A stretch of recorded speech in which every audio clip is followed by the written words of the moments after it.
tentang budaya positif, di mana ini saya dapatkan di program Guru Gerak. Ya.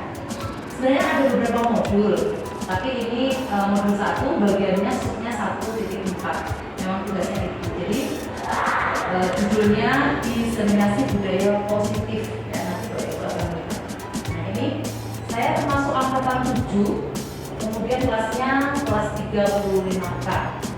Ada banyak peserta dari Jakarta Timur, kemudian dari Jakarta yang lain juga banyak. Jadi saat ini kami harus melakukan sebuah aksi nyata yang harus disampaikan juga ke teman-teman rekan-rekan guru supaya apa yang kami dapatkan itu bisa menular gitu ya. Menular artinya kita bisa melaksanakan yang sama. Apalagi wali kelas nanti kita akan belajar tentang banyak hal ya. Biarkan nanti Bapak Ibu semuanya bisa mengikuti Guru Gerak. Nah, banyak kegiatannya. Ketika saya mengikuti Guru Gerak, banyak sekali hal yang membuka pikiran saya. Artinya materi yang diberikan itu selalu baru. Kadang kita berpikir, oh saya sudah benar nih jadi guru. Ternyata setelah kita mendapatkan materi beda. Jadi ada tambahan ilmu yang kita dapatkan. Maka nanti teman-teman bisa menyusul ikut Guru Gerak.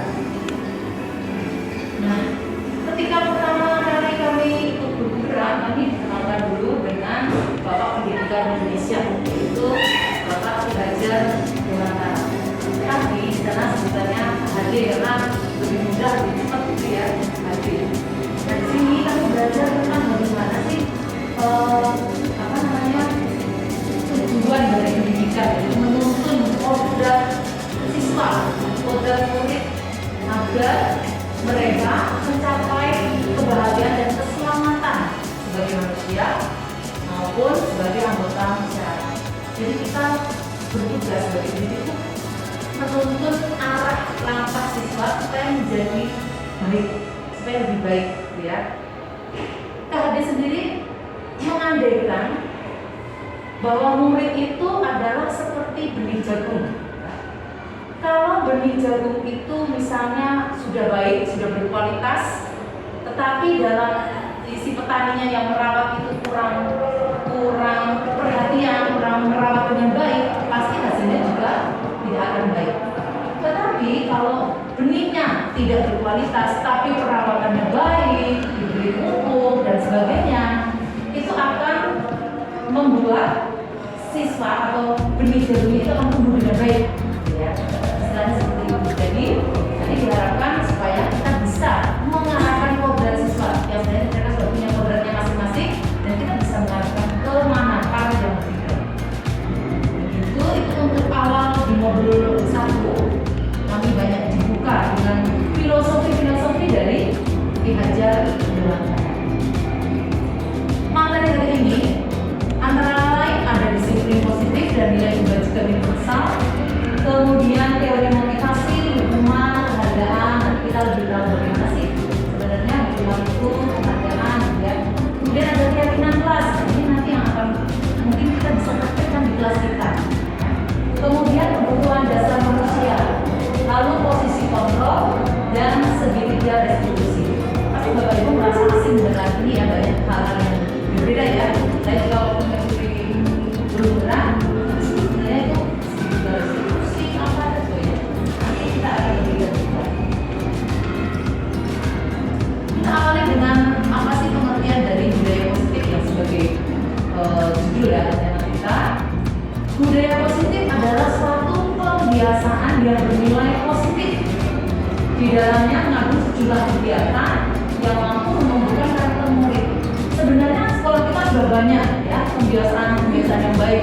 Misalnya nih upacara hari Senin itu juga menumbuhkan karakter kan pada akhirnya karena merupakan budaya yang positif atau sebuah kegiatan yang menimbulkan suatu karakter yang baik, disiplin misalnya di dalamnya ya. Kemudian ada lagi kegiatan operasi semut. Nah, setiap hari tertentu, paralel tertentu mempunyai jadwal untuk mengadakan operasi semut. Kemudian ada lagi kegiatan dari Jumat seperti hari ini ya. Hari ini anak-anak ada yang senam, ada yang kegiatan composting, lalu di daur ulang kertas, lalu menanam ya, banyak sekali. Dan itu juga termasuk dalam kebiasaan yang baik. Selain itu, misalnya nih jalan di tangga ya, secara baik, sebelah kiri untuk naik, turunnya sebelah kanan. Itu merupakan kebiasaan-kebiasaan yang ada di sekolah kita. Nah, Bapak Ibu, ini ada sebuah kegiatan. Saya akan memulai kegiatan ini untuk masuk ke dalam materi berikutnya. Coba Bapak Ibu berpikir hal penting apa yang ada di dalam benak Bapak Ibu yang harus Bapak Ibu pegang dan tidak bisa maksudnya untuk orang lain meminta itu terserah Bapak Ibu boleh enggaknya gitu ya. Pikirkan satu hal, misalnya keluarga atau mungkin kekayaan misalnya ya, atau kesehatan. Silakan Bapak Ibu pilih salah satu dalam pikiran Bapak Ibu. Nanti tolong tangan Bapak Ibu digenggam. Bayangkan bahwa itu ada di dalam genggaman tangan Bapak Ibu. Yuk, kita mulai sekarang.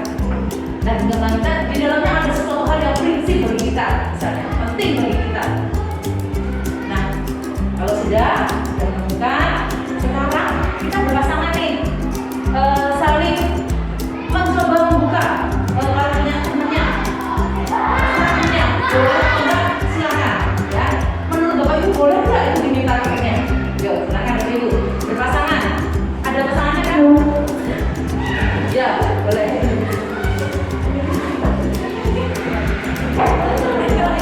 Boleh, ini salah satu gantian aja. Misalnya, bukan nih, Pak Putra dulu yang dibuka misalnya. Oh, kok gitu kan? Jadi teman-teman boleh dengan cara apapun ya, boleh dibikin boleh silakan. Coba boleh nggak dibuka itu, ya?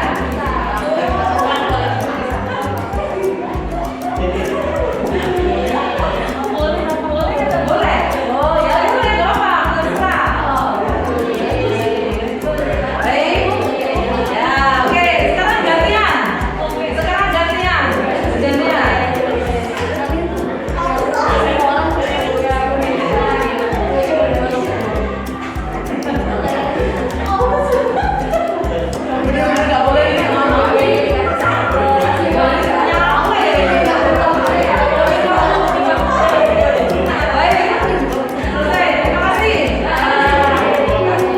Terima kasih teman-teman. Oke, sekarang saya mau tanya deh. Tadi Bu Elis boleh nggak genggamannya dibuka sama Bu Cecil? Karena dia punya keluarga. Masa keluarga mau dikasih gitu ya? Jadi bener-bener nggak boleh ya. Oke. Kalau Bu Cecil boleh nggak tadi dibuka sama Bu Elis? Nggak boleh juga. Apa yang Bu Elis simpan? Mama. Oh iya, paling penting ya. Oke, bagus sekali. Kalau Bu Ariana? Ya, Bu Ariana tadi gimana? Saya buka apa tetap pegang? Apa sih pacarnya Bu Ariana? Oh, gimana? Keluarga. Oke, Bu Mor. Kayaknya tadi boleh dibuka ya tadi ya. Dibuka. Apa pengetahuan saya. Wah. Bagus sekali. Jadi Bapak Ibu, semuanya bisa diterima ya, karena yang penting itu sebenarnya kontrol diri itu ada di kita. Ya. Kontrol diri itu ada di kita, bukan di teman kita, bukan di siapa, tapi kita yang punya. Jadi kita yang punya kontrol diri. Kalau Bu Mor bilang boleh, ya karena alasannya berbagi pengetahuan, bagus sekali. Terus tadi Bu Elis, saya nggak boleh buka karena keluarga masa dikasih temanku gitu ya. Oke, bagus sekali. Jadi itu tadi tentang kontrol diri untuk permainan ini. Kemudian, nah ini Bapak Ibu, Dr. William Blaser ini adalah seorang psikiater dan pendidik. Dia itu pernah menyampaikan kontrol teori ini ya. Lalu di kemudian hari berkembang dan dinamakan Chris Theory. Dia menuliskan beberapa hal yang miss tentang makna kontrol.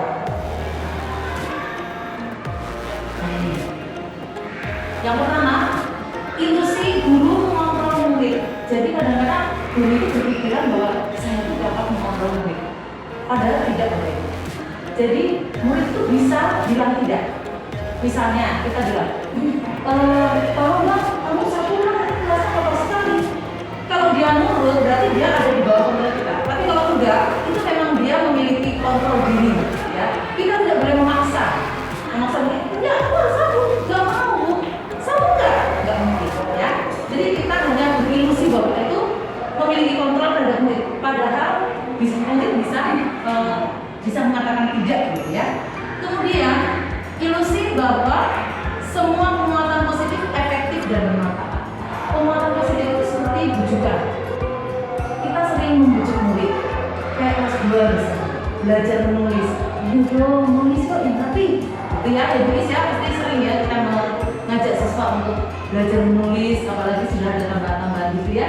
Nah di sini bujukan, rayuan itu biasanya hanya bersifat tidak lama, hanya jangka pendek. Kalau jangka panjang dia akan lama-lama akan tidak menurun. Nah itu adalah ilusi bahwa semua positif rayuan itu baik bagi siswa. Berikutnya ilusi bahwa kritik dan membuat orang merasa bersalah dapat menguatkan karakter. Ini misalnya ada anak terlambat, ya, lalu kita bilang ke dia, dia sering banget anak bapak ibu terlambat terus, lalu kita, aduh kenapa sih terlambat terus, kasihan dong sama guru, nanti guru harus bilang sama kepala sekolah. Kita memelas ya, kita bisa memelas itu untuk menguatkan karakter dan tidak akan menguatkan karakter. Justru anak malah bisa lebih lagi ya, untuk melakukan itu gitu ya. Kemudian berikutnya ilusi bahwa orang dewasa memiliki hak untuk memasak. Ini hampir sama dengan yang pertama. Jadi orang dewasa itu merasa memiliki hak untuk memasak untuk anak-anak. Guru contohnya ya. Guru, aku harus bisa memasak dalam hal positif, tujuannya sebenarnya baik. Tetapi tetap saja kita tidak bisa memaksa murid kita, walaupun tujuannya diharapkan untuk baik, tapi tidak bisa memaksa muridnya. Berikutnya, Bapak Ibu, kita itu seorang pendidik. Pasti di dalam pikiran kita ada kata disiplin. Bagaimana kita harus mendisiplinkan murid kita? Pasti tidak ada seorang guru pun yang tidak memikirkan disiplin. Ya nggak Bapak Ibu? Menurut Bapak Ibu, kalau mendengar kata disiplin, terlintas apa sih di dalam pikiran kita? Ini apa?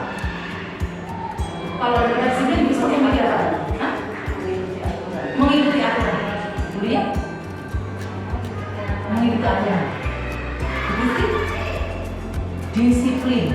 Nah, muncul apa aja sih dalam pikiran kita ini? Sama ya? Peraturan, ada peraturan. Bukan? Ya? Tertib. Ya, betul. Bu Tere? Menaati aturan. Konsekuensi. Nanti kita akan belajar tentang konsekuensi. Ya, bagus sekali Bapak Ibu. Memang itu yang sering muncul kalau kita mendengar kata disiplin. Nah, untuk menciptakan murid yang merdeka, syarat pertamanya adalah harus ada disiplin yang kuat. Tentunya disiplin yang kuat itu berasal dari motivasi dari diri sendiri, tidak dari orang lain. Nah, di sini ada yang namanya nilai kebajikan universal. Nilai kebajikan universal itu adalah nilai-nilai yang disepakati bersama, lepas dari suku, bangsa, agama, bahasa maupun latar belakangnya. Di mana nilai ini adalah nilai yang memayungi nilai-nilai yang ada selama ini, gitu ya. Maksudnya umum, semua orang bisa menerima itu. Nanti ada contoh-contohnya, ini dia saling menghargai, misalnya itu nilai kebajikan. Ya. Kemudian saling peduli, saling menghormati, cinta kasih, kebersihan, keselamatan itu adalah nilai-nilai kebajikan universal yang umum, yang tidak hanya satu suku saja yang mempunyai itu, misalnya seperti itu. Jadi luas, lebih luas ya, lebih luas. Kemudian ya ada Dewan Guru menyatakan untuk mencapai murid yang merdeka syaratnya adalah disiplin yang tadi ya, yang kuat. Disiplin yang dimaksud adalah disiplin diri atau motivasi dari dalam diri kita sendiri. Di sini ada beberapa teori motivasi perilaku manusia. Jadi apa sih alasan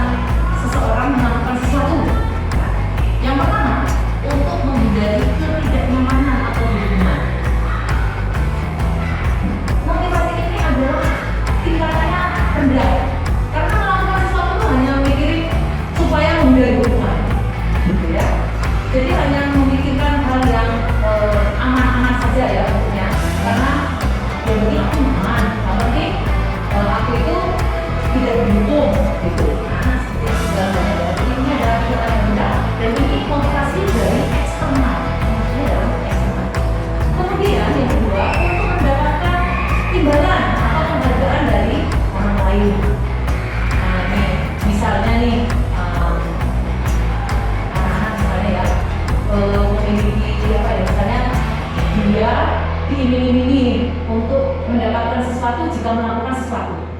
Nah ini termasuk motivasi yang berasal dari luar atau eksternal. Kemudian yang ketiga, ini adalah motivasi yang terbaik. Karena untuk menjadi orang yang mereka inginkan dan menghargai diri sendiri dengan nilai-nilai yang mereka sayang. Misalnya kita sebagai guru, kita itu role model bagi siswa kita. Maka kita berpikir, kalau saya berangkat ke sekolah lebih pagi, banyak keuntungannya. Saya sendiri nyaman, kemudian saya juga bisa menjadi teladan bagi murid-murid saya, gitu ya. Jadi itu merupakan motivasi dari dalam diri kita, bukan dari orang lain. Kemudian selanjutnya, ini perbedaan antara hukuman dan konsekuensi. Bapak Ibu, kita sering ya ada kata hukuman dan konsekuensi. Kita tahu artinya ya, kalau hukuman itu biasanya bersifat tidak berencana atau tiba-tiba langsung diputuskan, ya. Beda dengan konsekuensi. Jadi murid tidak diajak bicara ketika kita melakukan memberi hukuman. Lalu yang kedua, hukuman itu bersifat satu arah, jadi dari guru ke murid. Hukuman yang diberikan bisa fisik maupun psikis. Fisik misalnya dengan kata-kata ya. Kata-kata kan bisa mengganggu psikis. Kalau fisik misalnya push up apa gitu ya. Kemudian kalau konsekuensi itu merupakan segala sesuatu yang direncanakan terlebih dahulu, kemudian udah ada kesepakatan bersama, dan ini tidak menyakiti. Kalau hukuman itu menyakiti, karena anak merasa langsung nih kamu harus begini. Nah, kalau ini kan anak merasa bersama-sama bicara, disepakati bersama. Oh, kalau aku begini, konsekuensinya adalah ini. Nah, jadi ada kesepakatan bersama antara guru dan murid. Bapak Ibu, kalau kita sudah mengerti apa itu hukuman atau konsekuensi, kira-kira contoh-contoh ini hukuman atau konsekuensi. Nomor 1 nih, membersihkan coretan yang dibuatnya di meja tulis. Kira-kira hukuman atau konsekuensi? Konsekuensi. Murid diminta untuk push up 15 kali karena tidak menggunakan masker sekolah. Hukuman. Jelas sekali ya, ada sakara, kemudian ada fisik ya. Lalu menggantikan kertas tugas anak yang telah dicoret-coret. Konsekuensi. Berjemur di lapangan basket pukul 12 siang karena mengobrol dengan teman. Murid diminta berbelanja kaki sepanjang hari karena tidak menggunakan sepatu warna hitam sesuai peraturan sekolah. Jadi hukuman Bapak Ibu ya, karena dia disuruh berjalan kaki ya, suruh lari, peraturan sekolah tidak seperti itu. Lalu berdiri di depan kelas sambil mengangkat kaki satu ke zaman dulu. Nah, berikutnya, membersihkan tumpahan air di meja tulis karena tersenggol pada saat belajar. Kehilangan 10 menit jam istirahat untuk mengerjakan tugas karena terlambat datang. Kalau kayak kita PH itu, konsekuensi. Kemudian terlambat hadir di pembelajaran dari waktu PJJ kemarin ya, 15 menit dan diminta untuk tinggal 5 menit sesudah kelas selesai untuk membahas ketinggalan pelajaran. Konsekuensi. Jadi ini contoh-contoh hukuman atau konsekuensi. Lebih baik kita memilih yang konsekuensi. Sebisa mungkin kita jangan sampai menghukum, tetapi kita mengadakan pembicaraan kepada siswa harus bagaimana ketika di kelas. Lalu penghargaan. Di sini saya mengutip kata-kata dari Al-Kiton.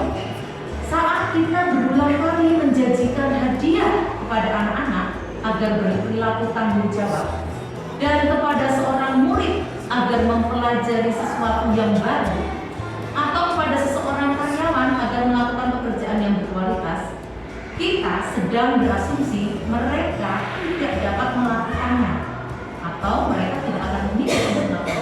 Maksudnya gimana, Bu? Maksudnya kalau kita misalnya ke anak nih, dulu saya pernah nih, ya. Jadi di kelas pelajarannya kan matematika ya, susah, nggak ada yang bisa jawab. Langsung saya bilang, anak-anak kalau kalian bisa menjawab, ada satu mangkok bakso di kantin. Nah, itu kan berasumsi bahwa murid nggak bisa kan? Karena saya tahu nggak bisa harus diberi penghargaan, gitu. Jadi dulu saya pernah melakukan itu. Jadi saya sekarang tahu seperti ini, gitu ya. Banyak hal-hal yang membuka saya dalam berperilaku. Nah, course selanjutnya juga mengumpulkan beberapa pernyataan dari hasil pengamatannya. Jadi psikolog ini mengamati selama ini tentang tindakan memberikan penghargaan yang nilainya sama dengan yang sekarang. Satu, pengaruh jangka pendek dan jangka panjang. Jadi kita itu bisa memberi penghargaan boleh, tetapi harapannya hanya jangka pendek. Kalau kita memberikan penghargaan terus, akhirnya murid akan merasa gini, wah motivasinya itu untuk dapat itu, untuk dapat penghargaan. Tapi kalau kita hanya jangka pendek saja, nanti nggak lagi, ada lagi, itu masih bisa ya, masih bisa dilakukan. Kemudian yang kedua, penghargaan tidak efektif. Penghargaan tidak efektif ini, misalnya kita memberikan penghargaan kayak tadi ya, kamu bisa memberi nilai yang bagus kepada guru nih, dapat 100, jadi karena ya kita ya ada ya, misalnya ujian dapat 100, nanti dapat apa gitu ya. Berarti tidak efektif kalau dia diberi terus menerus seperti tadi itu yang dijelaskan tadi. Kemudian penghargaan merusak hubungan. Contoh, murid kita misalnya mendapat nilai dia harus 10, wah yang lain nggak di misalnya yang masih jelek di ini ya, besok ditingkatkan lagi atau gimana, kita melupakan mereka, kita hanya memberikan yang dapat 100 saja. Nah itu akan menyakiti yang lain. Maka teman yang tidak mendapatkan itu akan merasa begini, waduh kok hanya teman yang dapat saja yang dapat nilai 100, aku yang dapat 90 enggak, aku yang dapat 80 enggak, padahal kan masih bagus gitu ya di atas KKM. Nah itu akan merusak hubungan antar siswa. Mereka akan ada yang ngomongin aku, mereka nggak suka sama temennya itu, jadi akan merusak hubungan. Kemudian motivasi dalam diri dalam artian intrinsik. Nah ini contohnya misalnya pas kecil nih, belajar menulis. Nah anak itu diajarin dulu misalnya terus diajarin sama Bu Kere supaya bisa menulis. Nah ketika anak merasa sudah bisa menulis, itu merupakan penghargaan dari dirinya sendiri. Maksudnya dia, wah aku bisa ternyata. Itu merupakan penghargaan yang intrinsik, motivasi dalam diri, atau akan melakukannya lagi. Ketika dia diberi hadiah sama Bu Tere, itu sudah nggak dipikirkan sama dia, karena dia udah merasa bisa dan aku bisa kok ya, tanpa hadiah pun aku bisa melakukannya. Jadi itu menjadi motivasi dalam diri si anak. Contohnya itu. Kemudian tentang keyakinan kelas. Nah Bapak Ibu, tadi kan kita sudah menyinggung tentang disiplin, ada yang menyebutkan peraturan ya. Sekarang di sini kita akan belajar mengapa sih kita memiliki peraturan, misalnya tentang penggunaan helm pada saat mengendarai kendaraan roda 2. Pak Putra, kalau Pak Putra pakai helm naik motor, itu sebenarnya apa sih Pak? Untuk melindungi kepala. Untuk keselamatan ya? Iya, bagus. Soalnya jawabannya tepat ya, bukan untuk waduh di depan ada polisi gitu ya. Jadi tujuannya sudah bagus, keyakinan, itu namanya keyakinan untuk keselamatan. Jadi kita bisa membedakan keyakinan keyakinan kita. Dan nanti di kelas juga ada semacam ini, ada keyakinan kelas, nanti kita pelajari. Lalu mengapa kita memiliki aturan tentang penggunaan masker dan mencuci tangan setiap hari? Apa sih peraturan itu? Oh kita harus cuci tangan, baru datang harus cuci tangan. Waktu PJJ kemarin yang berapa, yang awal itu ya, harus cuci tangan, harus pakai hand sanitizer. Tujuannya untuk apa? Mencegah COVID. Ya, untuk kesehatan. Nah, mencegah COVID, kita terhindar dari penyakit. Nah itu juga suatu keyakinan, bukan karena dilihat Bu Guru, aku cuci tangan harus dimarahin. Ya. Jadi tujuannya untuk kesehatan, keselamatan. Nah, keyakinan kelas itu adalah nilai kebajikan atau prinsip universal yang disepakati bersama secara dilihat tidak hanya punya umum lah ya, maksudnya latar belakangnya contohnya bukan hanya suku, negara, bahasa, agama ya, tetapi universal, umum. Sini keyakinan kelas itu bersifat lebih abstrak, ya, lebih abstrak dibandingkan dengan peraturan. Nanti kita bisa membedakan antara peraturan dengan keyakinan kelas. Jadi kalau peraturan itu konkret, misalnya peraturan kelasnya Julia, salah satunya apa deh? Misalnya apa? Peraturan kelas.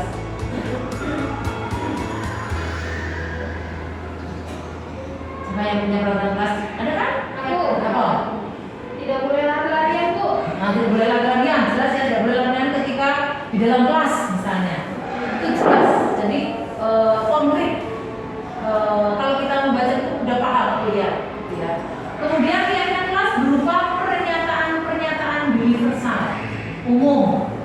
Lalu pernyataan keyakinan kelas senantiasa dibuat dalam bentuk positif. Peraturan kelas juga ya kadang-kadang tidak kata dilarang tapi yang lain tidak bentuknya. Lalu keyakinan kelas hendaknya tidak terlalu banyak, jadi hanya beberapa saja. Misalnya 6 atau 7 dalam satu kelas. Sehingga mudah diingat dan dipahami oleh semua warga kelas. Lalu keyakinan kelas sebaiknya sesuatu yang dapat diterapkan di lingkungan tersebut. Kemudian semua warga kelas hendaknya ikut berkontribusi dalam pembuatan keyakinan kelas lewat kegiatan curah pendapat. Kemudian bersedia meninjau kembali keyakinan kelas dari waktu ke waktu. Oh misalnya tahun ini keyakinan kelas ini, besok lagi oh ternyata kok kurang ini ya, kurang satu yang ini, nah kita tambahkan. Jadi selalu bisa dievaluasi. Nah prosedur pembuatannya bagaimana? Ini teman-teman kita semoga bisa membuat ini ya di kelas-kelas ya, karena ini baik. Nanti ada contoh-contohnya dalam menangani masalah juga ini perlu. Jadi kita nanti kalau bisa membuat keyakinan kelas di kelas masing-masing. Makanya saya meminta koordinator untuk ikut bersama temannya supaya bisa nanti mengimbaskan juga ke teman-teman, lalu kita buat di dalam kelas. Prosedurnya atau pembuatannya seperti ini. Yang pertama, murid-murid kita diminta untuk berpendapat. Kira-kira apa sih peraturan yang akan disepakati di kelas kita, gitu ya, seperti biasa. Tetapi ini contohnya seperti yang tadi sudah disebutkan. Misalnya, mau saling menghormati, mau menghargai satu sama lain, gitu ya. Jadi kita nanti akan buat sedikit saja, nggak usah banyak-banyak biar anak ingat, gitu ya. Kemudian yang kedua, mencatat semua masukan ya, dari semua siswa di papan itu ditulis semua pendapatnya. Nah setelah itu semua siswa bisa melihat hasilnya apa saja. Berikutnya disusun keyakinan kelasnya sesuai prosedur pembentukan keyakinan kelas. Gantilah kalimat yang bentuknya negatif menjadi kalimat-kalimat positif. Nah, ini kayak tadi ya, jangan berlari di kelas atau koridor. Nah, kalimat positifnya misalnya berjalanlah di kelas atau koridor. Cocok ya contohnya.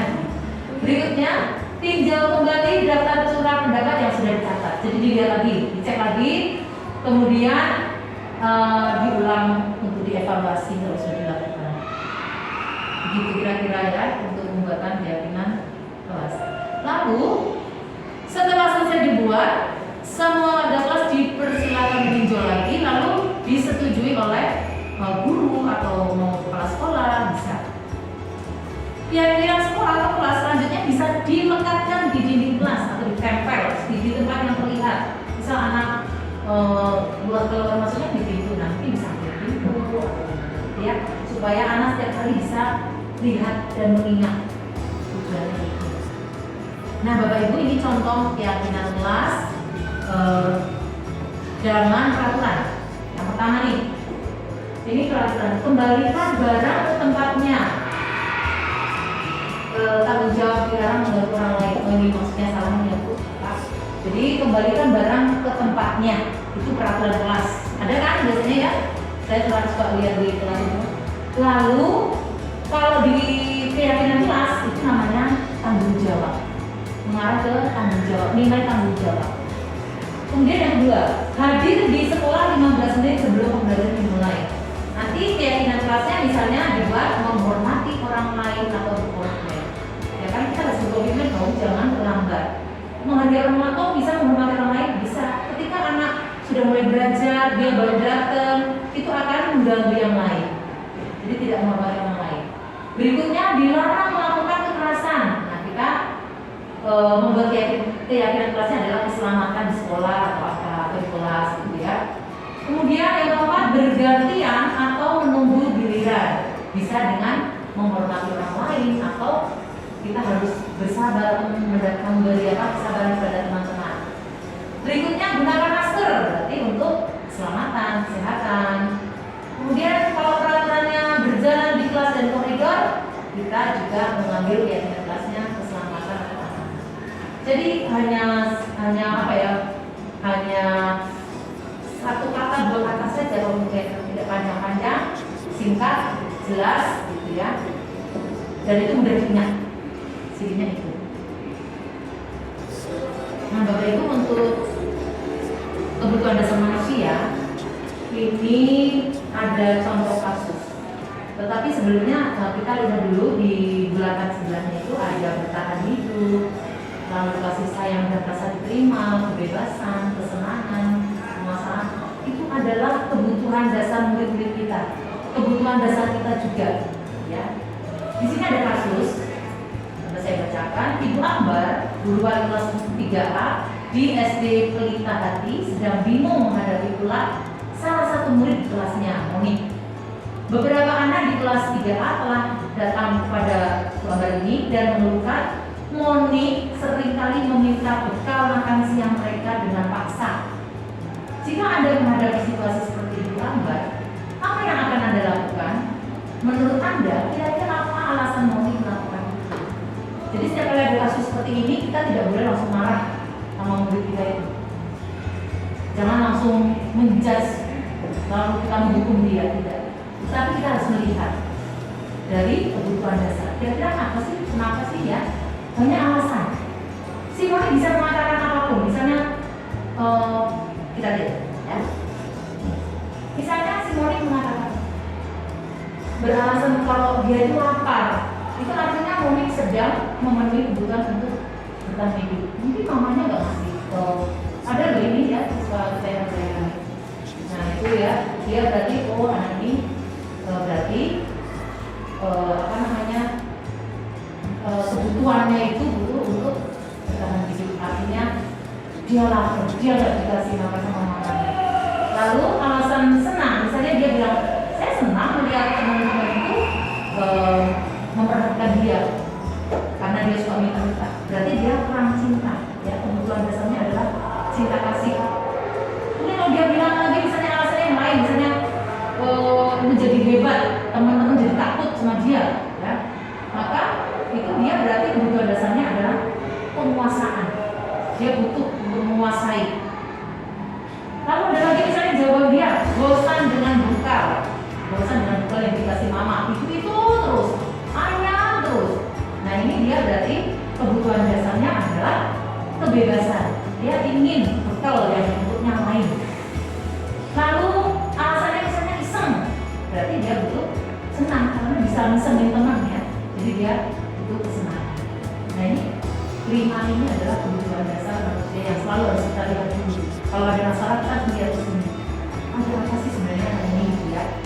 Jadi kita mulai belajar untuk tidak langsung marah, tidak langsung menjudge, tetapi kita melihat dulu apa sih alasan anak ini melakukan suatu tindakan. Pasti ada alasannya, pasti dia memiliki suatu pemikiran kenapa melakukan hal tersebut. Dan di dalam kita memberikan penanganan kepada kasus-kasus itu ada yang namanya 5 posisi kontrol. Yang pertama, guru sebagai penghukum. Nanti Bapak Ibu silakan memeriksa diri sendiri. Itu sebagai apa sih gitu ya? Bisa nanti kita lihat. Seorang penghukum bisa menggunakan hukuman fisik maupun verbal. Ini kalau orang guru penghukum itu biasanya matanya yang galak, ngotot, sama murid kalau marah. Itu model guru yang penghukum ya. Kemudian guru-guru yang menerapkan posisi penghukum akan berkata biasanya sama murid, patuhi aturan saya atau alasan dia misalnya seperti itu. Kamu selalu salah. Nah, itu bisa keluar pada guru yang penghukum. Kemudian selalu, pasti kamu selalu yang terakhir dalam mengerjakan tugas. Itu adalah salah satu contoh dari kata-kata yang diucapkan oleh seorang guru yang penghukum. Berikutnya, pembuat merasa bersalah. Nah, posisi ini biasanya guru akan bersuara lembut. Kadang-kadang dia ingin dapat perhatian dari siswa supaya dia bukan itu kasihan gitu ya sama saya gitu ya. Jadi biar anak itu merasa bersalah itu bagaimana caranya. Biasanya kata-katanya itu gini, ibu sangat kecewa sekali dengan kamu. Atau berapa kali bapak masih bicara kamu ya, atau gimana coba kalau orang tua kamu tahu kamu berbuat begini. Itu kayak memelas gitu ya, supaya anak ini merasa bersalah. Maka sebenarnya ini membuat anak menilai dirinya menjadi buruk, gagal ya, dan telah mengecewakan orang-orang di sekitarnya. Gitu. Berikutnya, posisi kontrol yaitu sebagai teman, ya, sebagai teman. Pada posisi ini, guru tidak akan menyakiti murid. Guru lebih dekat ke teman, ke siswa. Ya. Jadi menggunakan hubungan yang baik, kadang pakai humor, pokoknya kita kayak temannya dia, gitu ya. Biasanya omongannya seperti ini. Ayo bantulah demi bapak ya, katanya. Kalau begini tulisannya seperti itu. Lalu, ayo ingat tidak bantuan bapak selama ini, gitu ya. Atau ya sudah kali ini tidak apa-apa, nanti ibu bantu bereskan. Atau saya nanti ini siswa lama-lama akan merasa begini, oh guruku ini selalu selalu baik sama aku. Suatu ketika dia melakukan kesalahan dia akan ini, saya pikir bapak teman saya, jadi dia berharap seperti itu terus. Gitu ya, jadi murid merasa dikecewakan karena tindakannya beda dari hari biasanya gitu ya. Kalau kita tidak selalu melakukan hal yang sama seperti di atas. Berikutnya, guru sebagai pemantau. Pemantau itu berarti mengawasi. Nah, posisi pemantau berdasarkan pada peraturan konsekuensi ya. Artinya lekat pada peraturan, menurut pada peraturan ini gurunya ya, maksudnya dia selalu memberikan ini peraturannya ini, maka murid harus begini. Lalu biasanya gurunya akan bertanya, coba peraturannya apa di kelas ini? Apa yang telah kamu lakukan? Sanksi atau konsekuensinya apa? Dan di sini seorang pemantau sangat mengandalkan catatan, penghitungan, data, akhirnya data yang digunakan sebagai bukti, catatan atas perilaku muridnya. Gitu ya. Kemudian yang terakhir, ini yang diharapkan Bapak Ibu, kita itu sebagai manajer bagi siswa-siswi kita. Posisi ini kalau kita sudah mencapai posisi ini sudah sangat baik. Posisi terakhir adalah manajer, posisi di mana guru berbuat sesuatu bersama dengan murid, mempersilahkan murid mempertanggungjawabkan perilakunya. Jadi mendukung murid agar dapat menemukan solusi atas permasalahannya sendiri. Jadi tidak kita yang menentukan, hei kamu itu salah, kamu gini-gini, enggak. Tapi kita bertanya ke dia, bertanya, kamu itu salah kenapa, salahnya apa, alasannya apa, lalu harus bagaimana, keyakinan kelasmu apa, seperti itu. Jadi siswa dibuka pikirannya supaya dia berpikir sendiri. Itulah posisi manajer. Biasanya akan menanyakan seperti ini, apa yang kita yakini? Ini contoh kalau sudah kelasnya ada keyakinan kelas. Ya. Lalu jika kamu meyakininya, apakah kamu bersedia memperbaikinya? Supaya anak terbuka, oh iya, itu salah, aku akan memperbaiki. Nah, itu adalah yang sudah mencapai posisi manajer. Kira-kira Bapak Ibu sudah pada posisi mana? Kalau saya sih biasanya posisi teman. Saya merasa berikutnya salah ya. Kita harus sampai di posisi manajer. Karena saya merasa sampainya di situ, baru sampai di posisi teman, pada pemantau gitu. Bagaimana dengan Bapak Ibu? Saya mau berpendapat.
ya. Kadang kita melakukan itu, benar. Kadang kita juga melakukan ini. Jadi memang sebaiknya kita sudah sampai kepada yang posisi manajer ini. Baik. Lanjut ke restitusi. Restitusi itu adalah proses menciptakan kondisi bagi murid untuk memperbaiki kesalahan mereka sehingga mereka bisa kembali kepada kelompok mereka dengan karakter lebih kuat. Ciri-cirinya, restitusi bukan untuk menebus kesalahan namun untuk belajar dari kesalahan. Jadi kayak tadi yang contoh gitu tadi ya, siswa tahu kesalahannya, kemudian solusinya apa, kira-kira dia sanggup enggak untuk memperbaiki. Nah seperti itu, sebenarnya restitusi itu seperti itu. Lalu memperbaiki hubungan, kemudian tawaran bukan paksaan. Jadi guru menawarkan hukumannya apa, kira-kira apa, kamu mau bagaimana. Kemudian menuntun, melihat ke dalam diri, maksudnya siswanya itu diarahkan. Nah kamu sebenarnya salahnya gimana sih, biar mereka berpikir.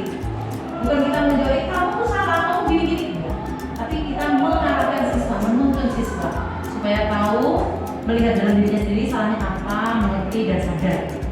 Lalu mencari kebutuhan dasar yang menjadi alasan tindakannya, yang tadi kebutuhan dasar 5 ya.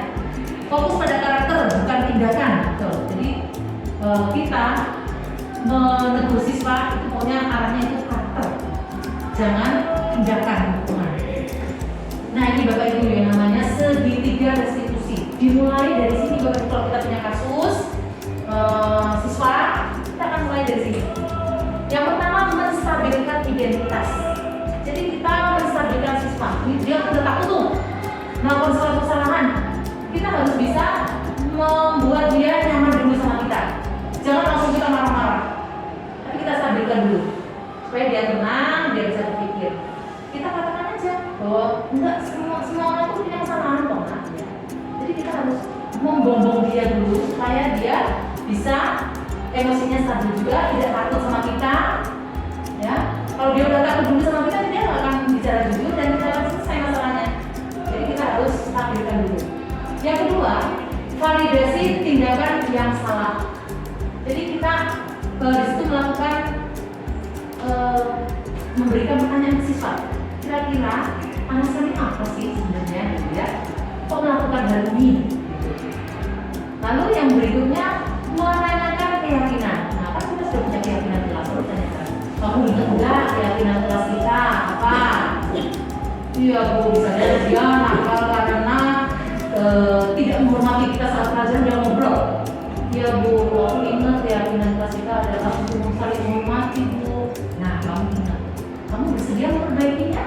Iya. Nah, disitulah kita harus mulai merubah bagaimana cara menangani kasus dengan cara segitiga restitusi. Jadi saya akan menampilkan ini video tugas juga Bapak Ibu, tugas untuk membuat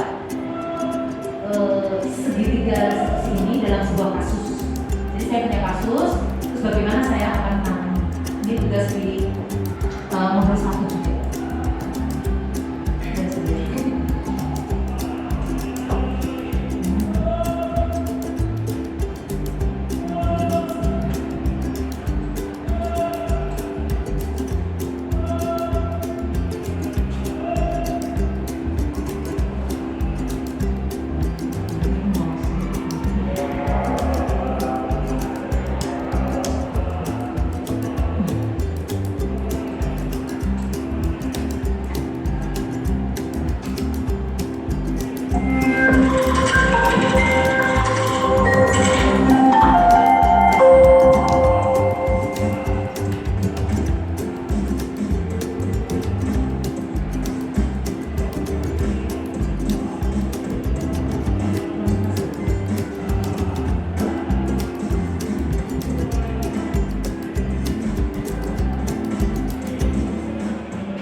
Cuacanya sekarang sangat panas.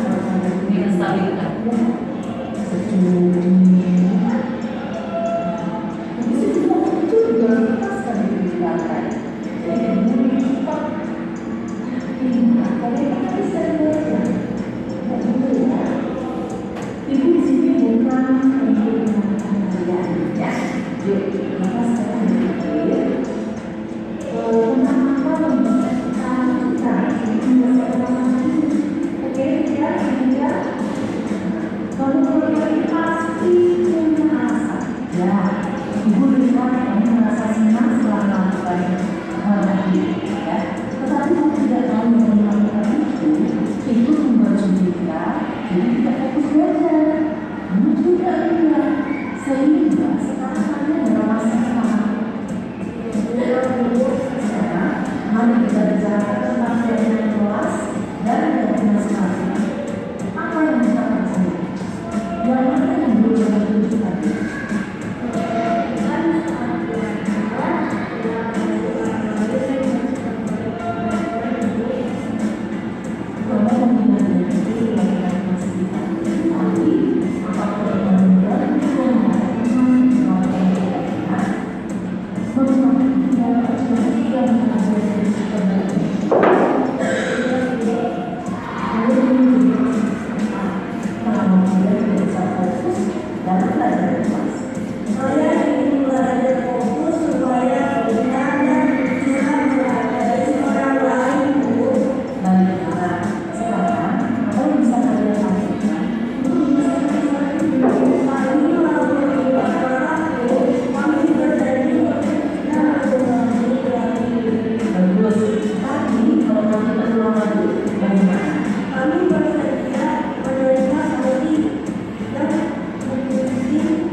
Ada menstabilkan, kemudian memvalidasi alasan apa sih siswa melakukan itu, kemudian yang terakhir menanyakan keyakinan kelas. Ya. Ini ada satu lagi, ini berbeda cerita. Jadi ini tentang kata-kata kasar. Ya, ada anak yang di kelasnya ngata-ngatain kasar temennya. Ini sering kita temui ya, kita sering temui. Kemudian nanti kita lihat seperti apa untuk penanganannya.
Demikian Bapak Ibu yang bisa saya sampaikan, juga contoh untuk segitiga restitusi ya.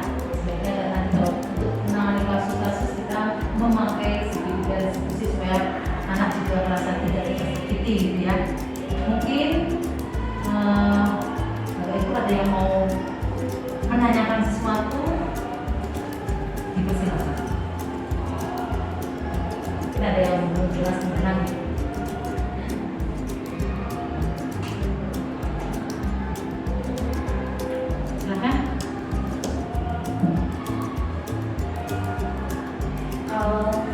Kalau misalnya udah pakai restitusi itu anaknya belum berubah, itu gimana untuk kedepannya? Kita selalu harus kembalikan lagi ke keyakinan kelasnya. Kita mengajak anak ini untuk kembali ke kesepakatan ya. Jadi kalau misalnya dia belum bisa juga, kita ulang kembali ya, kita panggil kembali, kita jelaskan, makanya kita benar-benar ingatkan dulu, kita bukan bikin itu loh, kesepakatan kelas ini loh, harus saling menghormati sama teman. Bagaimana kok sekarang begini? Tetap harus diulang kembali dari awal kelasnya. Ya, yang jelas pokoknya intinya ke keyakinan kelasnya itu. Terima kasih Bu Lia. Ada lagi teman-teman?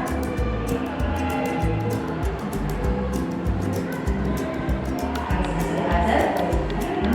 Sebaiknya kalau ada dan diulang-ulang terus, kita sebenarnya diskusi sama anak atau bisa kita kelas kepala kelas itu kan, oh ini ada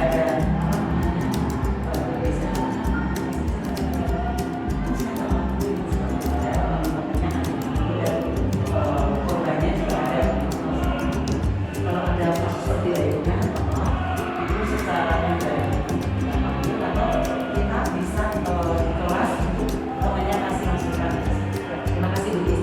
Sebaiknya kalau ada kasus tetap kita harus ambil itu anaknya yang bisa saja dulu ya Bu ya. Kita panggil, kita lakukan seperti ini, seperti restitusi. Lalu kalau misalnya ada anak yang disebut juga nih, nah kita sekalian panggil, kita cross check. Nah kalau sudah di cross check, sudah ketemu, kasus ini selesai, di kelas bisa kita ingatkan saja, nggak usah menunjuk siapa kemarin bermasalah, tidak usah. Tapi kita menyampaikan saja bahwa kalau seperti ini nggak benar, seperti ini nggak benar. Jadi kita tidak perlu untuk lihat ini loh, ini anak ini salah. Begitu Bu Is. Jadi jelas Bu Is. Ada pertanyaan lagi? Ibu, bapaknya udah keluar. Kalau sudah, saya sangat mengucapkan banyak terima kasih teman-teman sudah hadir di sini, sudah mendukung saya dalam tugas saya. Kalau ada kata-kata yang salah, saya mohon maaf.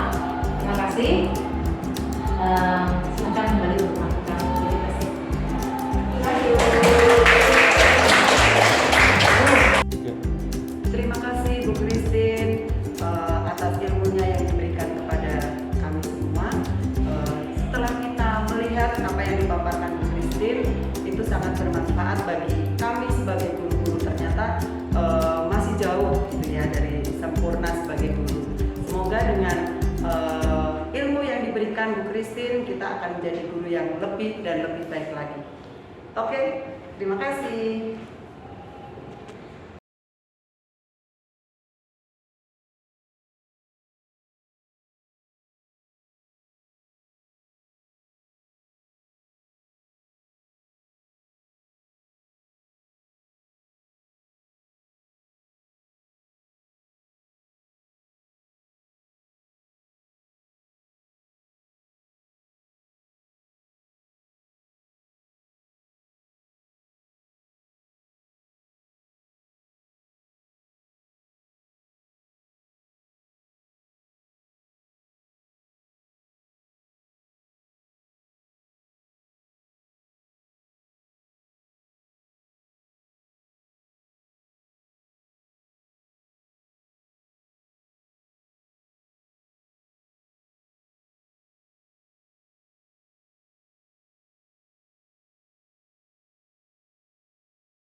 Terima kasih Bu Christine atas ilmunya yang diberikan kepada kami semua.